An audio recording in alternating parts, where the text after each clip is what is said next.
निदा फाजली साहब ने क्या खूब लिखा है। दुनिया जिसे कहते हैं जादू का खिलौना है, मिल जाए तो मिट्टी है, हो जाए तो सोना है। जिंदगी में अक्सर ऐसा होता है ना कि जब कोई चीज़ नहीं मिलती तो ख्याल आता है कि काश मेरे पास भी ये चीज़ होती, और जब वही चीज़ मिल जाती है तो उसकी कदर ही नहीं रहती। ऐसा लगता है कि ये तो आम सी बात है। तो आई हैव एन आइडिया, क्यों ना हम दोनों एक एक्टिविटी करें, कुछ सवाल पूछें। जी जरूर, इसको नाम भी दे देते हैं, सोच का खेल। Sounds good. अब आपने नाम दे ही दिया है तो शुरू भी आप ही करिए। मैं बहुत समय से एक इंस्टीट्यूट में पढ़ा रहा था। अचानक लेऑफ्स हुए और मुझे रिजाइन देना पड़ा। अब बताइए, ये मेरे साथ अच्छा हुआ या बुरा? लग तो बुरा ही रहा है। आप बताओ, एक वीडियो पर बड़ी मेहनत से काम किया था, उसे अपलोड किया तो कुछ व्यूज ही नहीं आए, मन बड़ा परेशान रहा। ये तो बुरा हुआ। लेकिन 2 महीने बाद ही एक दिन रैंडमली उस वीडियो पर लाखों व्यूज आ गए।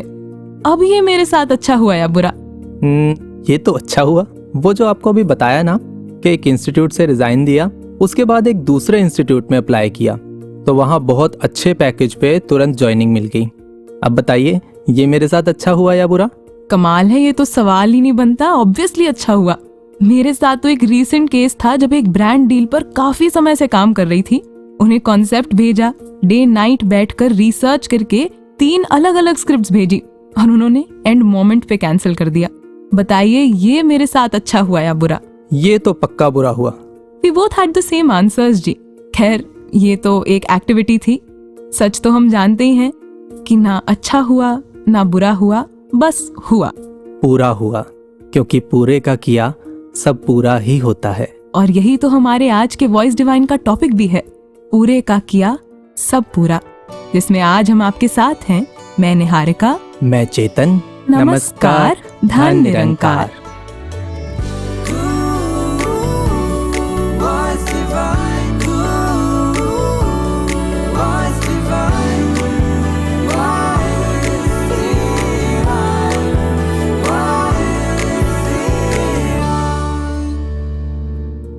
निहारिका जी। हाँ जी। अक्सर हम जीवन में महसूस करते हैं कि हमारे जीवन में कुछ ना कुछ मिसिंग है, कुछ इनकम्प्लीट है, और ये अधूरापन कई रूप में आता है। कभी धन की कमी, कभी करियर का फेलियर, तो कभी रिश्तों में असंतोष। लेकिन क्या आपने कभी सोचा है कि ये क्या असल में अधूरापन है या सिर्फ एक माइंडसेट? ये तो मैंने कभी सोचा ही नहीं जी। और अगर इसे गहराई से देखें तो ये अधूरेपन की जो भावना है केवल हमारे सोच की एक उपज है। मान लीजिए किसी के पास बहुत सारा धन है, लेकिन फिर भी उसे लगता है कि उसका जीवन अधूरा है क्योंकि उसे सच्चा प्रेम नहीं मिला जी। और दूसरी ओर कोई व्यक्ति प्रेम से परिपूर्ण है, लेकिन उसके जीवन में धन की कमी है, वो उसे अधूरापन मानता है। तो आप ये कहना चाह रहे हो कि अधूरापन बाहरी चीजों से नहीं बल्कि हमारी सोच से आता है? बिल्कुल। हमारा मन हमेशा एक चीज से दूसरी चीज की ओर भागता रहता है। जब हम किसी एक चीज को पा लेते हैं तो मन तुरंत अगली चीज को पाने के लिए भागने लगता है जी। पहले हमें लगता है कि अगर अच्छी नौकरी मिल जाए तो जीवन पूरा हो जाएगा। हाँ जी। और फिर जब नौकरी मिल जाती है तो लगता है कि बस अगर प्रमोशन मिल जाए तो फिर ठीक हो जाएगा। और जब प्रमोशन मिल जाता है तो हम सोचते हैं कि अपना खुद का बिजनेस होना तो मजा ही आ जाएगा। ऐसा रिश्तों में भी तो होता है। अगर कोई सिंगल है तो उसे लगता है कि बस एक पार्टनर मिल जाए ना, फिर लाइफ सेट है। और जब एक साथी मिल जाता है तो फिर रिश्तों में अलग तरह की प्रॉब्लम्स महसूस होने लगती हैं। ये तो फिर एक नेवर एंडिंग लूप हो गया। ऐसे में इंसान करे तो करे क्या? करना कुछ नहीं, बस अपने आप को ये याद दिलाना है कि हम इस दुनिया में कुछ पाने के लिए नहीं बल्कि अपने भीतर की पूर्णता को पहचानने के लिए आए हैं। और जो भी हमारे पास है वो इस पूर्णता के ही अंश हैं, इसलिए पूर्ण ही है। अब लग रहा है थोड़ी थोड़ी बात समझ आ रही है। लेकिन हम क्या करते हैं, हम बाहरी चीजों को पकड़ने की कोशिश में लगे रहते हैं। बिल्कुल। इसीलिए लगता है कि सब कुछ अधूरा है जी।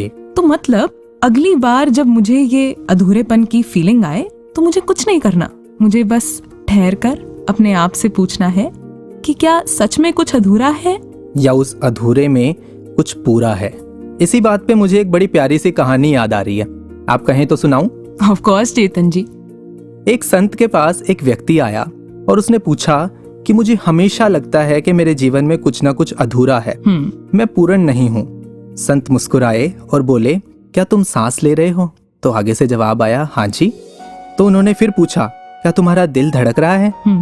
तो उसने कहा, हाँ जी बिल्कुल। तो फिर संत ने कहा, फिर तुम कैसे अधूरे हो सकते हो? जो जीवन तुम्हें मिला है ये संपूर्णता से ही दिया गया है। वाह, व्हाट अ ब्यूटीफुल मैसेज। अब चेतन जी, संपूर्णता की बात हो ही रही है, तो आइए सुनते हैं संपूर्ण हरदेव वाणी का ये पावन शब्द। संत वचन को मन से सुनना, कर्म से सदा सुनाना है। संत वचन को मन से सुनना, कर्म से सदा सुनाना है। फूलों की मानंद महकना, फूलों की मानंद महकना, औरों को महकाना है, औरों को महकाना है। संत वचन को मन से सुनना, कर्म से सदा सुनाना है।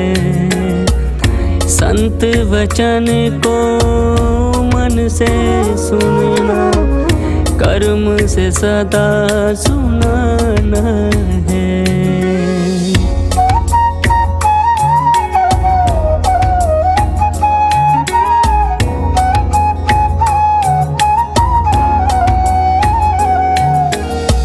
कानों से तो सुना मगर ना, कानों से तो सुना मगर ना, मन से जो सुन पाता है, मन से जो सुन पाता है, उसका सुनना या ना सुनना, उसका सुनना या ना सुनना एक जैसा हो जाता है, एक जैसा हो जाता है। संत वचन को मन से सुनना, कर्म से सदा सुनाना है। संत वचन को मन से सुनना, कर्म से सदा सुनाना है।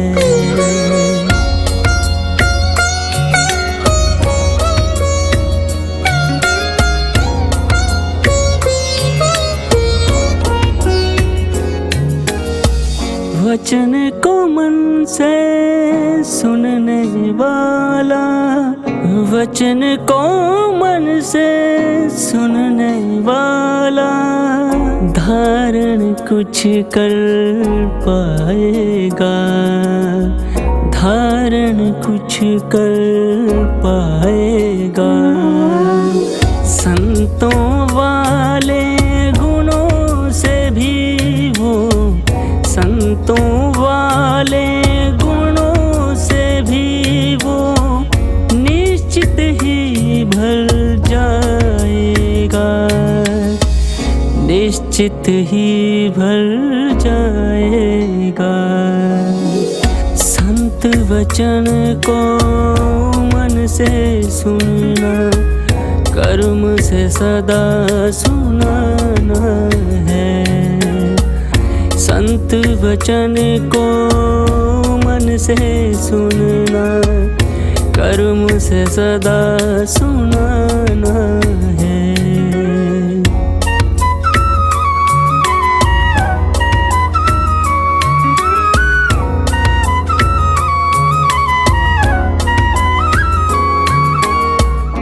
रसना से बोले न बोले, रसना से बोले न बोले, कर्म बोलता जिसका है, कर्म बोलता जिसका है। कहे हर देव सभी पर होता, कहे हर देव सभी पर होता, असर जहां में उसका है, असर जहां में उसका है। संत वचन को मन से सुनना, कर्म से सदा सुनाना है। संत वचन को मन से सुनना, कर्म से सदा सुनाना है, कर्म से सदा सुनाना है, कर्म से सदा सुनाना है। चांद जैसे दिखने में लगता है आधा, कभी थोड़ा कम कभी थोड़ा ज़्यादा, फ़र्क है नज़रों का मेरी या फिर उस पर पड़ती रोशनी का।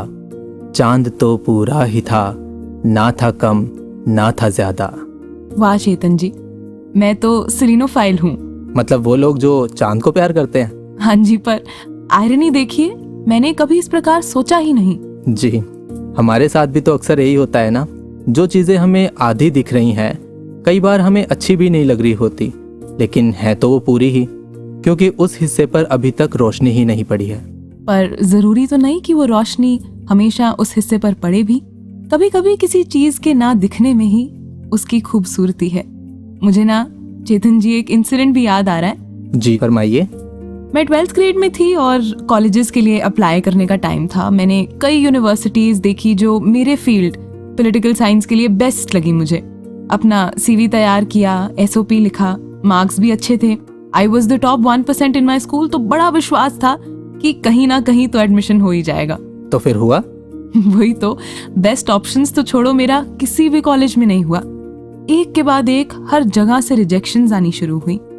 मैं कहाँ सोच रही थी कि मेरे ड्रीम कॉलेजेस में पढ़कर लाइफ कहाँ की कहाँ पहुंच जाएगी, यहाँ तो लाइफ ने मानो एक यू टर्न ही ले लिया था।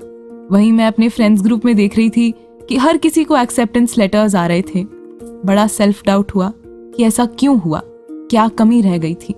और वो सब छोड़ो, पहला प्रश्न ही ये था कि मेरे साथ ही इतना बुरा क्यों हुआ। फिर आपने इससे कैसे डील किया? चेतन जी, जैसे तैसे इस सिचुएशन से मूव ऑन किया। अपने शहर में ही एक कॉलेज में एडमिशन ले लिया। 1 साल निकला कि उस हिस्से पर रोशनी पड़ गई। अगर वो रिजेक्शंस ना आती तो मैं आज जो काम कर रही हूँ, निरंकार ने मेरे लिए जो फील्ड चूज किया, मुझे कंटेंट क्रिएशन में डाला, वो कभी होता ही ना।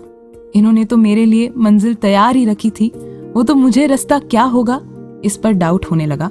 What seems like the end might just be a bend। निरंकार का हर प्लान परफेक्ट है, बस मुझे विश्वास रहे ये पूर्ण है, इसका सारा इंतजाम भी पूर्ण है। निहारिका जी, कभी कभी हमारे साथ अच्छा हुआ है या नहीं इसका पता भी नहीं चलता, या यूं कहें कि दिखाई ही नहीं देता, पर फिर भी है तो पूर्ण ही। जी बिल्कुल। और आज इसी विषय पर हमारे साथ अपने जीवन का अनुभव शेयर करने के लिए जुड़े हैं कनाडा से स्मृति जुनेजा जी। निकर जी, थोड़े टाइम पहले की बात है।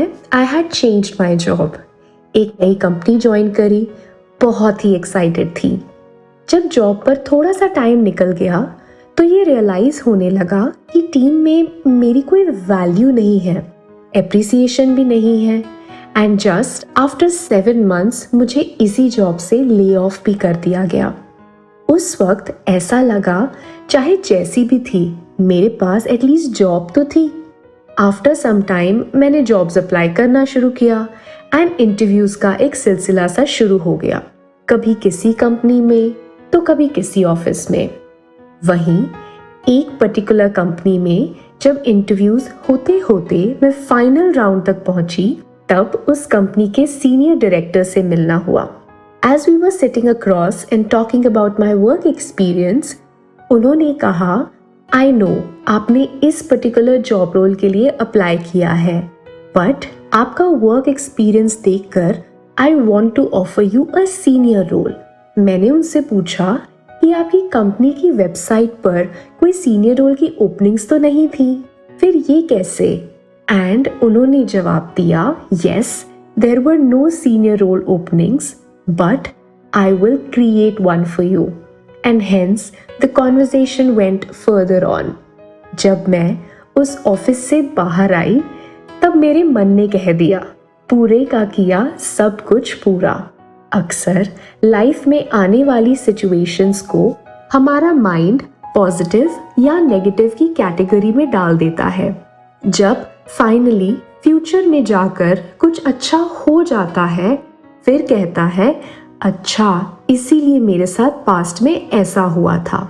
लेकिन यही मेरी इसी सिचुएशन को रिवाइंड करते हैं और सोच कर देखें, जिस दिन मुझे ले ऑफ किया गया, क्या उस दिन मेरे मन ने कहा, पूरे का किया सब कुछ पूरा?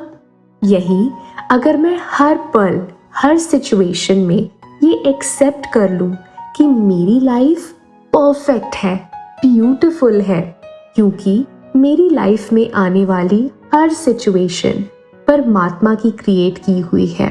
ये खूबसूरत सी जिंदगी परमात्मा का दिया हुआ प्रसाद है।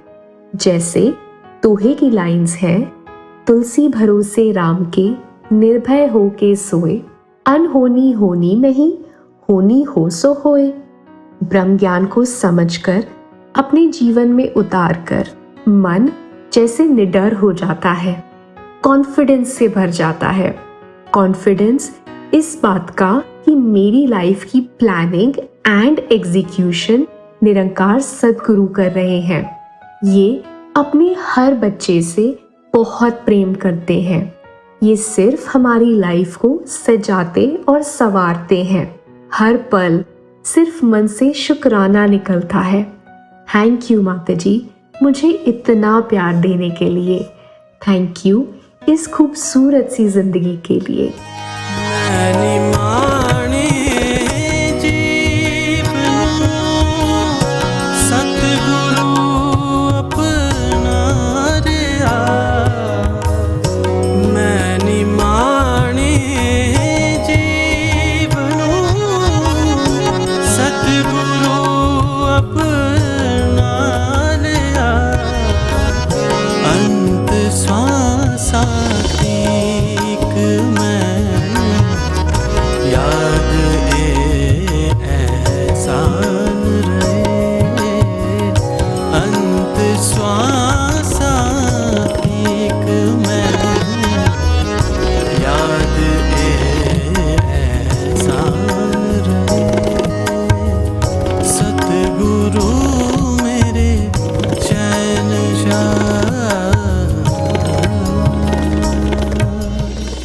निहारिका जी, हम पूर्णता की बात कर रहे हैं, तो इस पूर्णता का एहसास कैसे किया जाए?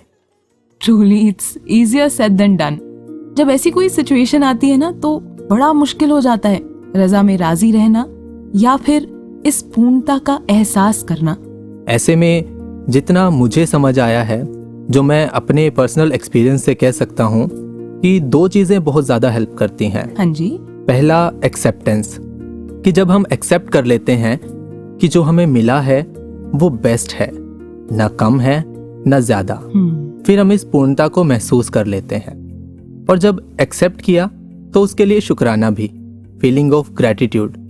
और जब ग्रैटिट्यूड आता है, किसी चीज की कमी नहीं लगती जी, कंप्लीटनेस आने लगती है। और फिर जीवन में आती है सहजता, आसान हो जाता है जीवन। वो मेरा फेवरेट कोट है, Be so confident in God's plan that you don't even get upset when things don't go your way. और जो my way नहीं है, वो definitely the right way है, क्योंकि वो निरंकार ने तय किया है, निरंकार का प्लान है। Wow, beautiful.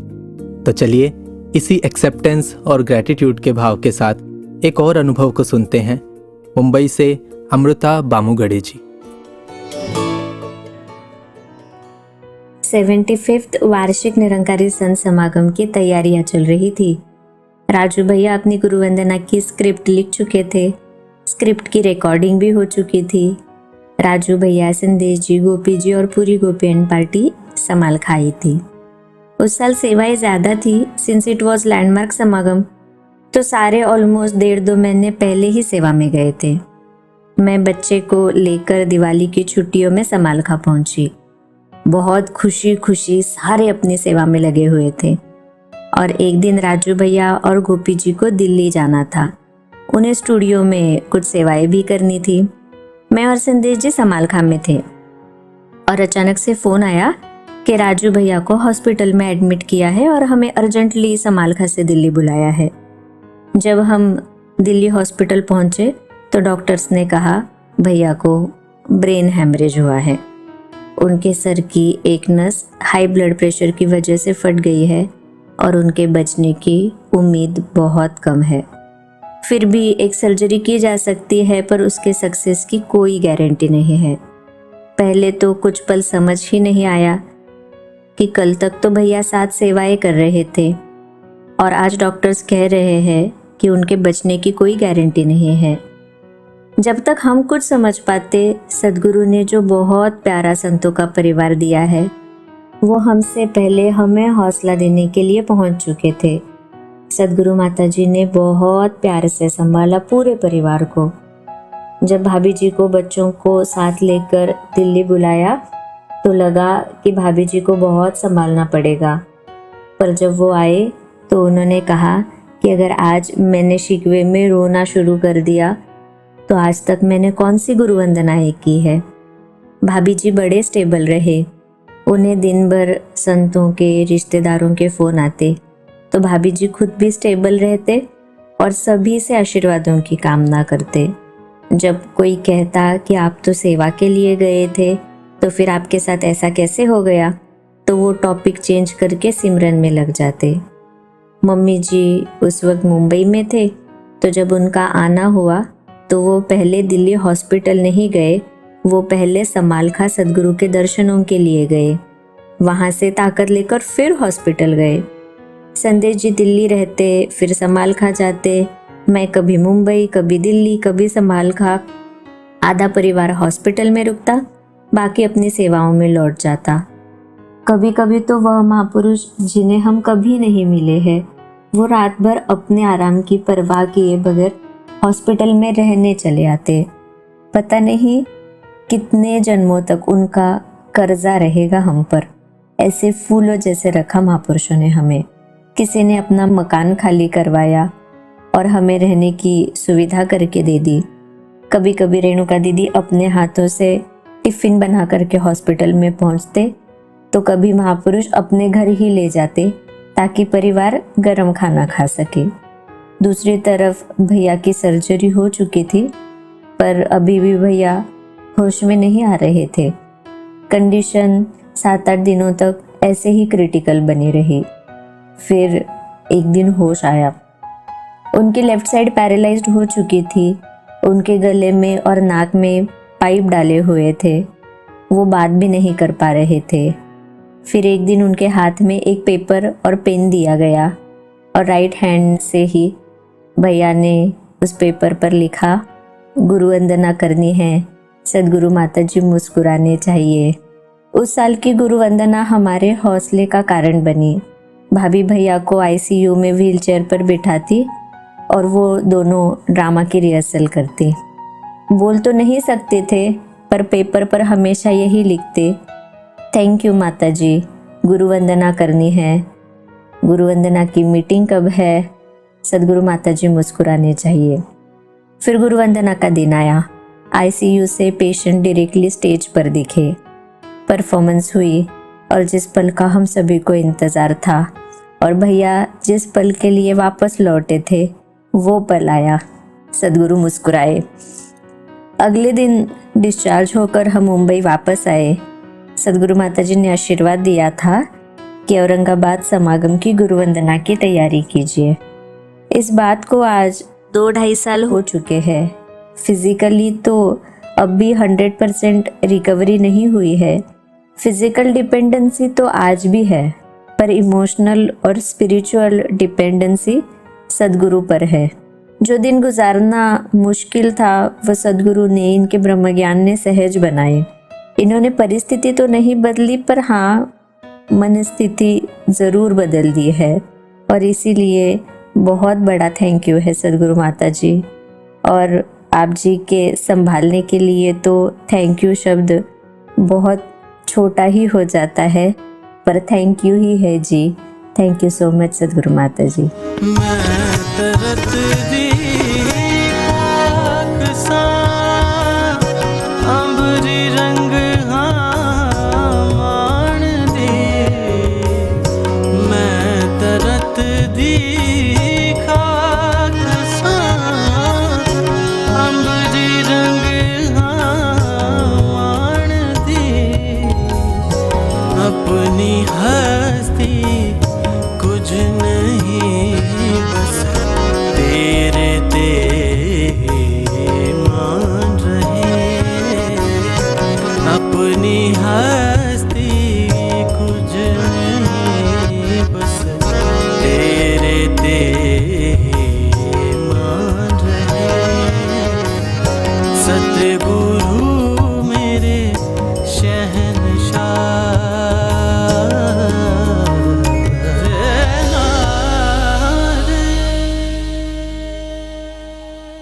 ये अनुभव सुनकर तो संपूर्ण हरदेव वाणी का वो शब्द याद आ गया, प्रभु इच्छा को अपनी इच्छा प्रभु भक्तों ने माना है, पूरन का है सब कुछ पूर्ण, ऐसा करके जाना है।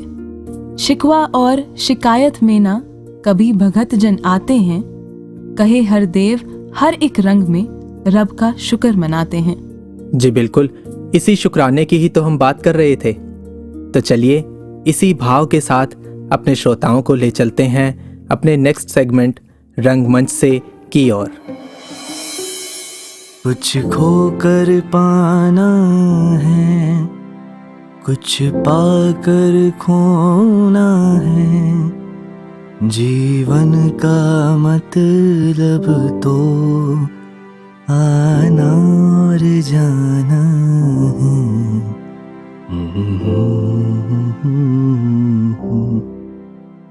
कुछ नहीं बदला। अरे देखो भाई, थिएटर की दुनिया से कौन आया है इतने समय बाद? प्रणाम गुरुजी। अरे बस बस, अचिंत, चिंताओं से मुक्त, ऐसा नाम बताता है।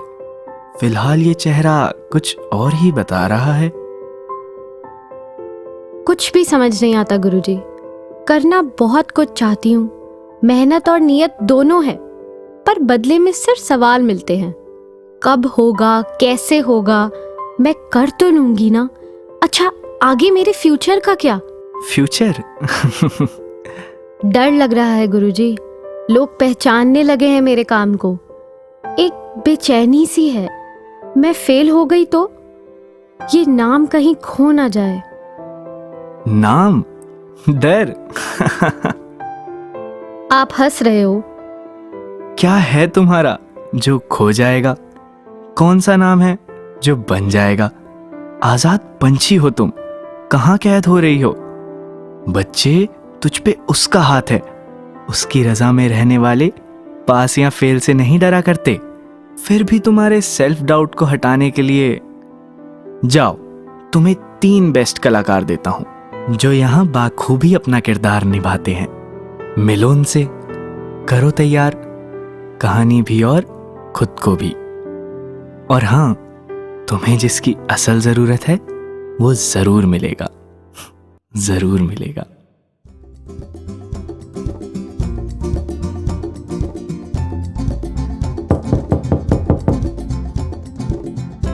अरे गाना बंद करो जरा, कोई आया है शायद। Excuse me. ये तो लड़की की आवाज है। क्या मैं अंदर आ सकती हूँ? जी जी बिल्कुल। भाई कहाँ खड़ी है? कहाँ खड़ी है मतलब? आपके सामने हूँ और आपको दिखी नहीं? ओ दिखी नहीं जी, सुनी। आप सुनी नहीं मुझे। हाँ, अब सुन के ही अंदाजा लगाना पड़ता है। वो जी मैं देख नहीं सकता ना। व्हाट? देख नहीं सकते? ये क्या क्या क्या बोल रहे हो आप? क्या ये सच है? मजाक तो नहीं ना? मतलब ये सच में नहीं देख सकते? अरे आप क्या कब से सर हिला रहे हैं? बोल भी तो सकते हैं ना। वो कैसे बोलेगा जी? क्यों? वो बोल नहीं सकता ना। ओ अच्छा, व्हाट? Are you serious? भाई साहब ये क्या बोल रहे हैं? जी हमको तो पहाड़ बहुत पसंद है, आपको? हैं? नहीं, मैं पूछ रही हूँ कि जब से आई हूँ कुछ ना कुछ अजीब ही हो रहा है। नहीं, ऊपर नीचे चढ़ने में हमको कोई तकलीफ नहीं होता। हर साल मसूरी जाते हैं ना, प्रैक्टिस हो रखी है। अरे भाई मैं पूछ क्या रही हूँ, जवाब क्या दे रहे हो आप? जी वो ऐसे ही जवाब देगा जी। क्यों? वो सुन नहीं सकता ना। हैं? हे भगवान, मुझे चक्कर आ रहे हैं, मुझे चक्कर आ रहे हैं। वो गर्मी है ना, डिहाइड्रेशन हो गई होगी। अभी मसाला नींबू पानी बनाकर लाता हूँ। अब ये क्या इशारे कर रहा है? इसे मना कर, लास्ट टाइम मसाले की जगह बेकिंग पाउडर डाल आया था। हाँ नहीं, मुझे कुछ नहीं पीना, आई एम टोटली फाइन। अच्छा जी, नाम तो हमने बताया ही नहीं। वो कार्तिक, ये सहज एंड हाय, मैं भावेश। क्या हुआ? अरे थप्पड़ क्यों मार रहे हो उसे भाई? भाई मैंने तो हाथ मिलाने के लिए हाथ आगे बढ़ाया था, ये बीच में कहाँ से आया? हे भगवान, अब इन्हें कैसे बताऊं कि चक्कर डिहाइड्रेशन की वजह से नहीं, इनकी बातें सुनकर आ रहे हैं। अच्छा लिसन, मेरा नाम अचिंत है and I am a director. Director? Tractor? लगता है खेती बाड़ी करती है। और फिलहाल मेरे दिमाग में एक ही चीज है और वो है ढेर सारी टेंशन। पेंशन? इस उम्र में कहाँ मिलेगी जी? वैसे गुरुजी ने तो बहुत करी थी आप लोगों की तारीफ। तशरीफ? हाँ, लाओ तशरीफ लाओ, बैठो, बड़ी देर से खड़े हो आप। अरे यार क्या बोली जा रहा है, इसको चुप कराओ ना कोई। जी आप कहिए। मुझे चाहिए एक कहानी। कहानी? थैंक गॉड, इस बार सही था। आपको कहानी चाहिए? अरे आप पहले बोलते, हम बनाएंगे।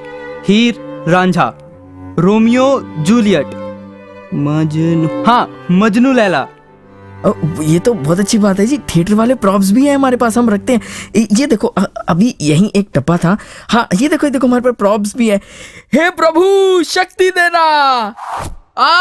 क्या हुआ? अरे मुझे ही तीर मार दिया। देख के नहीं चला सकते थे क्या? वही तो, देख के नहीं चला सकते ना। रुको मैं आता हूँ, कहाँ खड़े हो तुम लोग? अब क्या हुआ? मार दिया धनुष सहज की आंखों में। भाई तू ना रुक जा, जहाँ खड़ा है ना वहीं रुक जा। Stop it guys, stop it, enough now. जब से आई हूँ कुछ ना कुछ चले ही जा रहा है। तुम्हें पता भी है किन प्रॉब्लम्स में हूँ मैं? ओ या तुम्हें कैसे पता होगा, बस मस्करी करनी आती है तुम सबको।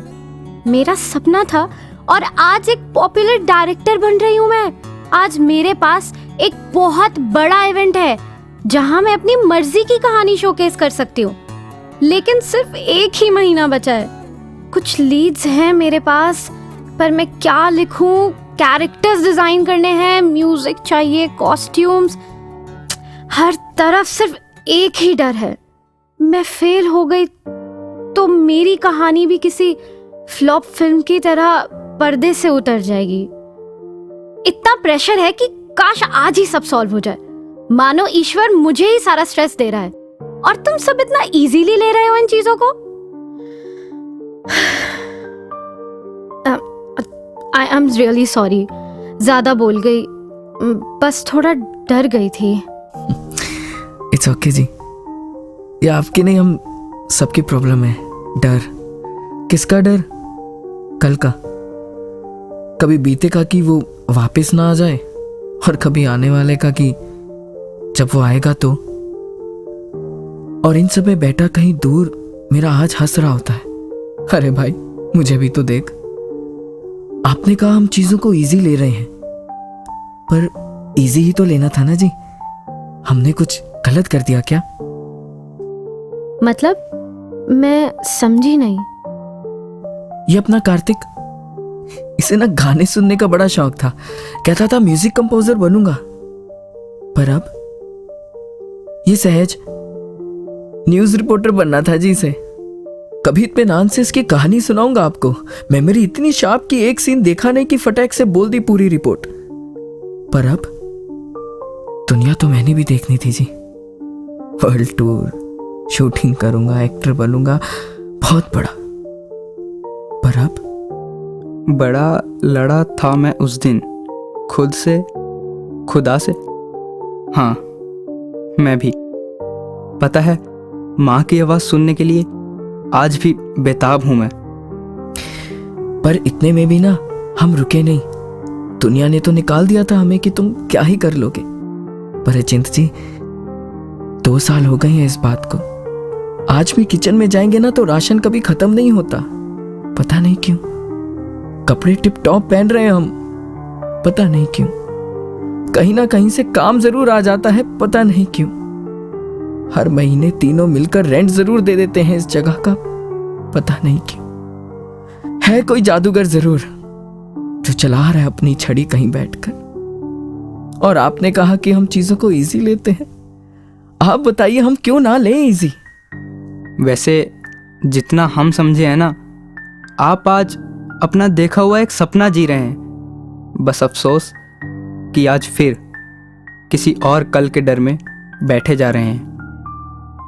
लाइफ तो एक नॉवल की तरह है, पेज पलटते जाएंगे, कहानी बढ़ती जाएगी। हाँ, और वैसे भी कल क्या होना है ये आज ही पता चल जाएगा, तो जीने का क्या मजा।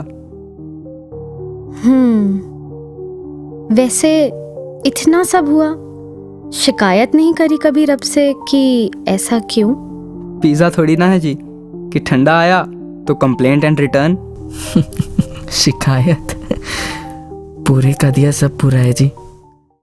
रब ने दिया है, परवान ही परवान है।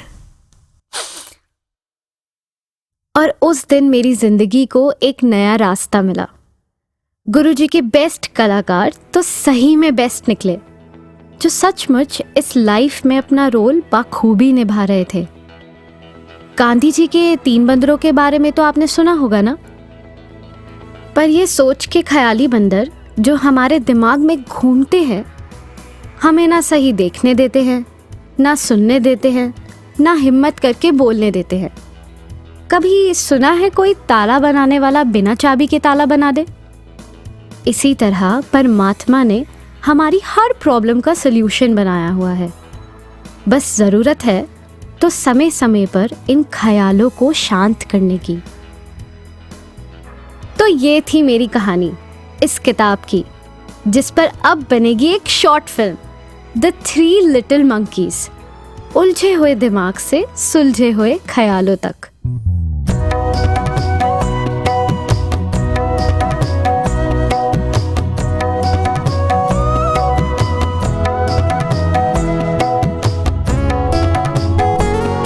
हर हाल में शुक्र करते हुए, शिकायत ना करते हुए अपने जिंदगी को हम जीते चले जाएं। शिकवे से शुक्र में आए, शिकवे से शुक्र में आए, शिकवे से शुक्र में आए, शिकवे से शुक्र में आए।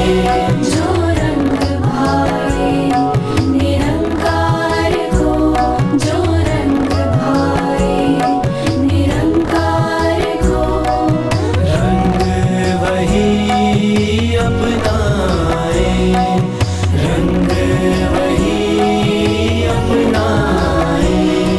शिकवे से शुक्र में आए, शिकवे से शुक्र में आए।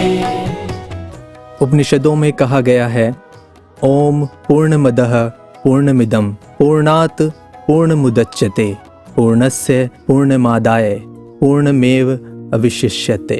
इसका अर्थ है कि ये संपूर्ण ब्रह्मांड पूर्णता से उत्पन्न हुआ है, और जो कुछ भी इस पूर्णता से लिया जाता है वह भी पूर्ण ही रहता है। यह हमें बताता है कि हमारी आत्मा स्वयं में पूर्ण है।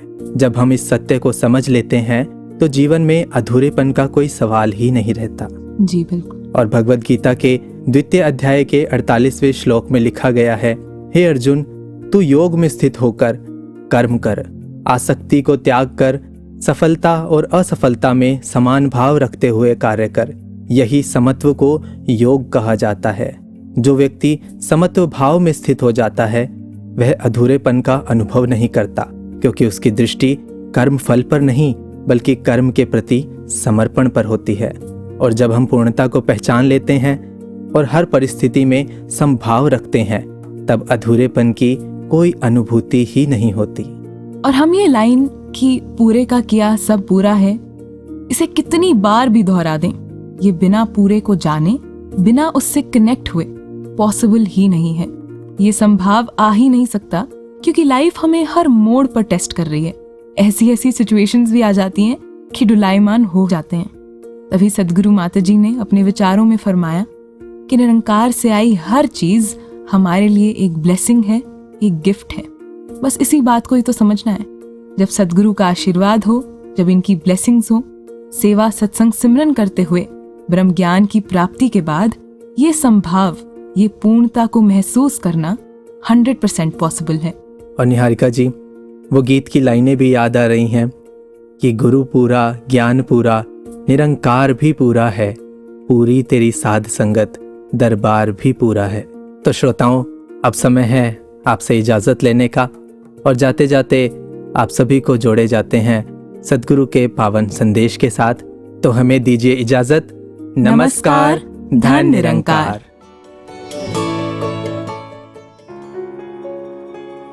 अगर इस सुकून, इस निराकार, ये खुशियों को, सदैव रहने वाले इस आनंद को एक फोकस बनाएंगे तो वाकई ही हर परिस्थिति भी प्यारी लगेगी। अपनी शरीर में अगर कोई पीड़ा है तो वो भी मुबारक लगेगी। एक मन में भाव यही रहेगा कि हर चीज़ हमारे ही बेहतरी के लिए है। एक एफर्ट्स तो जीवन में करते ही रहने हैं, पर ये परिस्थितियों को दिल नहीं कोसेगा, ये समय को, ये वक्त को, ये ज़िंदगी को मन नहीं कोसेगा।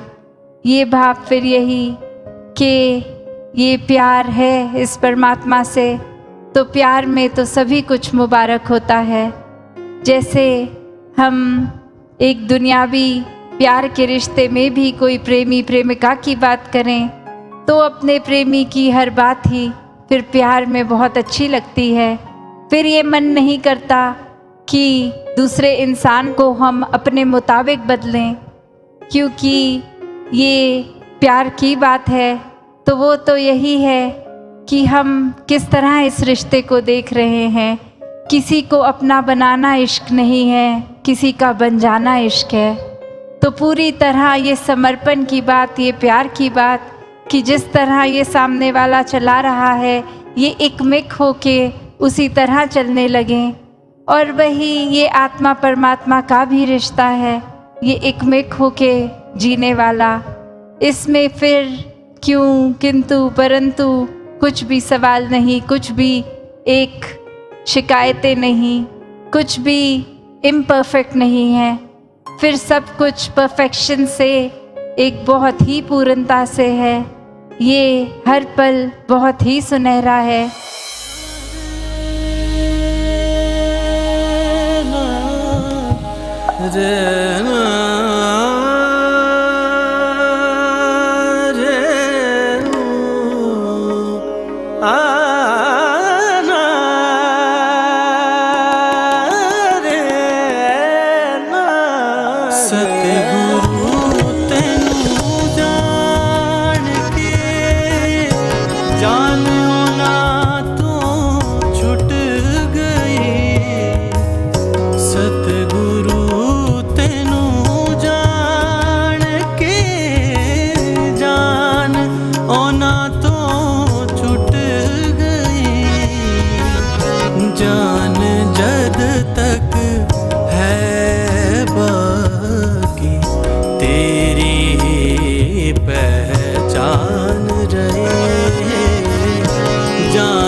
सतगुरु